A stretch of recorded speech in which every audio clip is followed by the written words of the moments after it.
सत्याग्रह अपने यौवन पर था।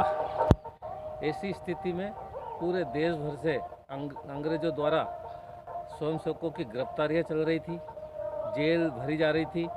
जो भी सत्याग्रह में अपनी ओर से समर्थन या सहयोग कर रहा था, उनको अंग्रेज पुलिस के द्वारा अत्याचार किया जा रहा था। ऐसी स्थिति में कुछ लोग रविन्द्रनाथ टैगोर के पास गए, उसमें निखिल बाबू भी थे। उन्होंने इधर उधर की बातें करने के बाद वो सीधे राजनीति पर आ गए और रविन्द्रनाथ टैगोर से बोलने लगे कि गुरुजी, राष्ट्रभक्ति कहीं न कहीं खोखली है।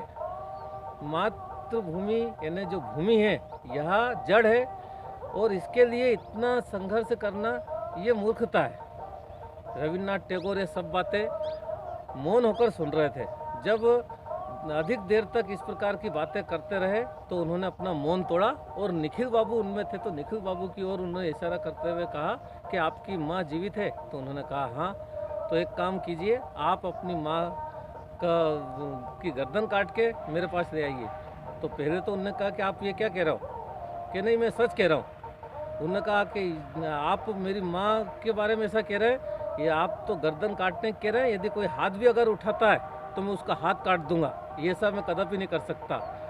तब जाके रविन्द्रनाथ टैगोर ने कहा कि जब आपकी माँ के लिए आपको इतना गुस्सा है, तो यह जो मातृभूमि है, जिसको हम मातृभूमि के रूप मानते हैं, जो भूमि जो जड़ के रूप में आप कह रहे हो, यह हम सबकी माँ है, ये माँ की भी माँ है और उस माँ के अत्याचार को हम सब सहन कर रहे हैं। यह वास्तव में हमारे लिए देशभक्ति ही है।